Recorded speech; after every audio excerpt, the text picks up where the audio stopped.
पृथ्वीराज तृतीय, जिन्हें आमतौर पर पृथ्वीराज चौहान कहा जाता है, चौहान वंश के वे राजा थे।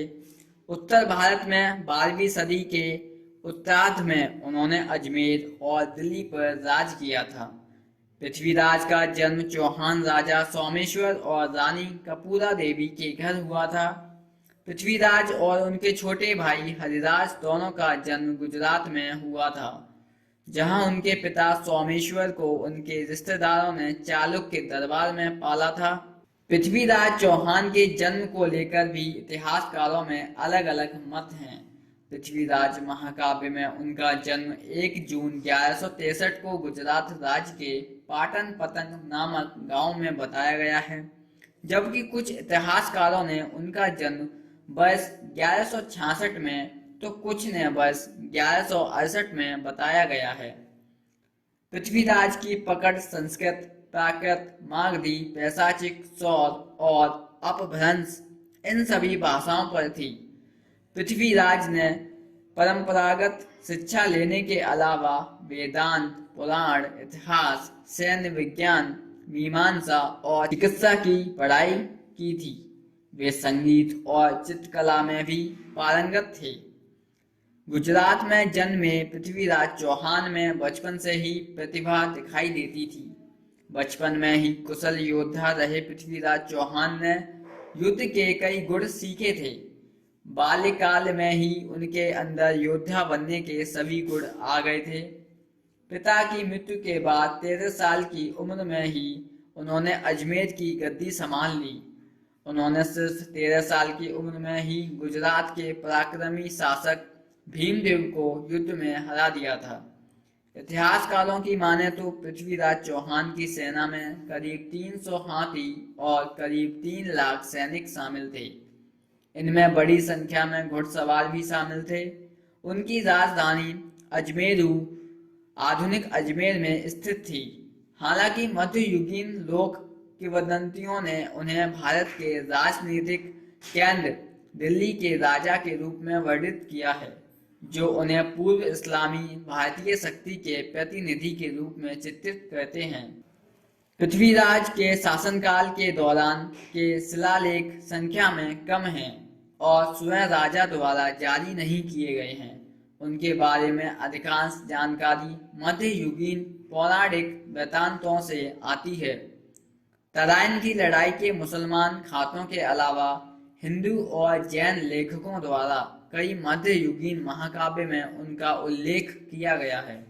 इनमें पृथ्वीराज विजय, हमीर महाकाव्य और पृथ्वीराज रासो शामिल है। दिल्ली में अब खंडर हो चुके किला राय पिथौरा के निर्माण का श्रेय पृथ्वीराज को दिया जाता। शुरुआत में पृथ्वीराज ने कई पड़ोसी हिंदू राज्यों के खिलाफ सैन्य सफलता हासिल की। विशेष रूप से वह चंदेल राजा परमाल देव के खिलाफ सफल रहे थे। महोबा के राजा परमाल की सेनापति आला और ऊदल की लड़ाइयां पृथ्वीराज चौहान से हुईं। इन लड़ाइयों में राजा परमाल के सेनापति ऊदल और मलखान मारे गए। राजा परमाल के पुत्र ब्रह्मा भी चौहान सेना के हाथों मारे गए थे।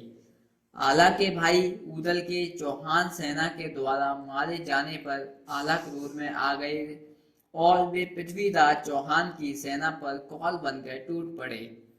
इस युद्ध में आला के हाथों पृथ्वीराज चौहान की हार का वर्णन किया गया है। इसमें कहा गया है कि गुरु गोरखनाथ के कहने पर आला ने पृथ्वीराज चौहान को जीवन दान दिया था और खुद संन्यास लेकर वन को चले गए थे। इसके बाद पृथ्वीराज चौहान चंदेल राज्य को जीत लिया था, लेकिन इतिहास में ऐसा माना जाता है कि पृथ्वीराज की मृत्यु के बाद भी चंदेल राजा परमाल शासन कर रहे थे। उनके मित्र चंद्रवरदाई रचित पुस्तक पृथ्वीराज रासो के मुताबिक पहली बार 11 वर्ष की उम्र में ही पृथ्वीराज की शादी करा दी गई थी। उसके बाद 22 साल की उम्र होने तक उनकी कई शादियां हुईं। पृथ्वीराज 13 रानियों का ही जिक्र करते हैं। पृथ्वीराज की प्रेम कहानी में राजा जयचंद की बेटी संयोगता का भी जिक्र आता है। संयोगिता कन्नौज के राजा जयचंद की बेटी थी। हालांकि संयोगिता के पिता राजा जयचंद और पृथ्वीराज चौहान की आपस में नहीं बनती थी। जयचंद ने संयोगिता का स्वयंवर रचाया था।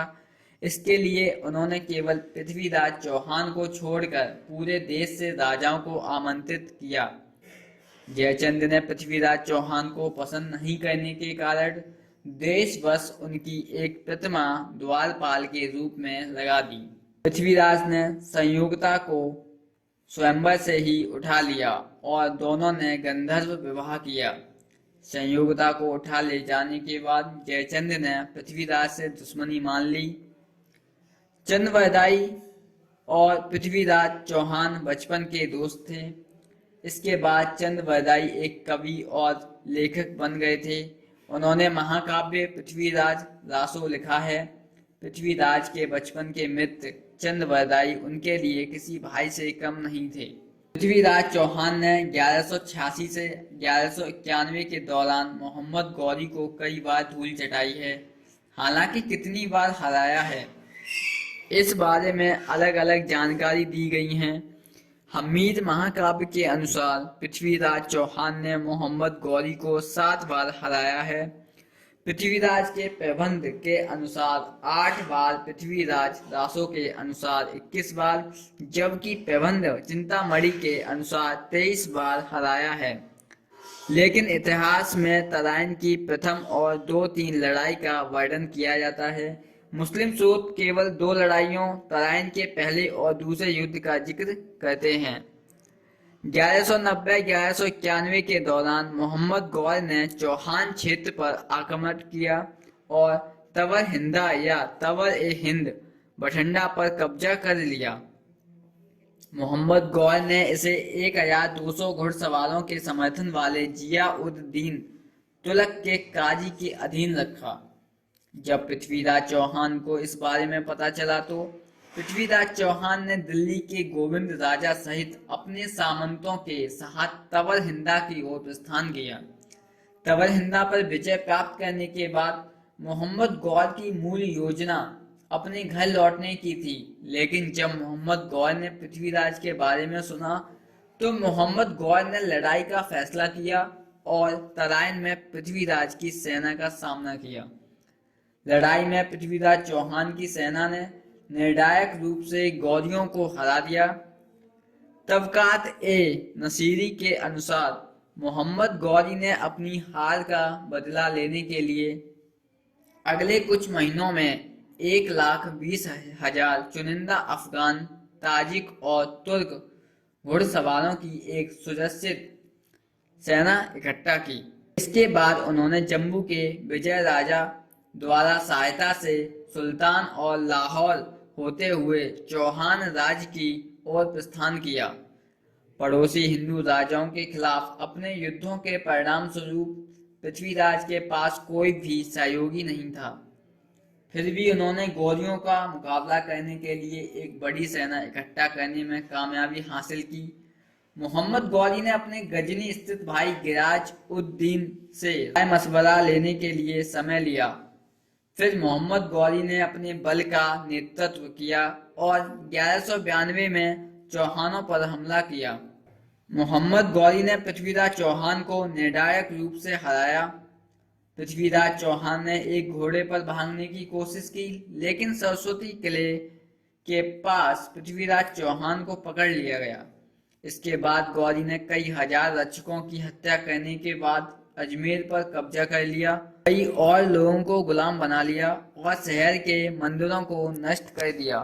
अधिकांश मध्ययुगीन स्रोतों में कहा गया है कि पृथ्वीराज को चौहान राजधानी अजमेर ले जाया गया, जहां मोहम्मद ने उसे गौरियों के अधीन राजा के रूप में बहाल करने की योजना बनाई थी। कुछ समय बाद पृथ्वीराज ने मोहम्मद के खिलाफ विद्रोह कर दिया, जिसके उपरांत उन्हें मार दिया गया। पृथ्वीराज रासो का दावा है कि पृथ्वीराज को एक कैदी के रूप में गजनी ले जाया गया और अंधा कर दिया गया, लेकिन चौहान ने हिम्मत नहीं हारी। मोहम्मद गौरी को पृथ्वीराज चौहान के शब्द भेदी वार चलाने वाली कला के बारे में पता चला और आखिरी इच्छा के रूप में चंद्रवरदाई के कहने पर इसके प्रदर्शन की इजाजत दे दी। यहीं पर 4 बांस 24 गज अंगुल अष्ट प्रमाण ता ऊपर सुल्तान है मत चूको चौहान का जिक्र आता है।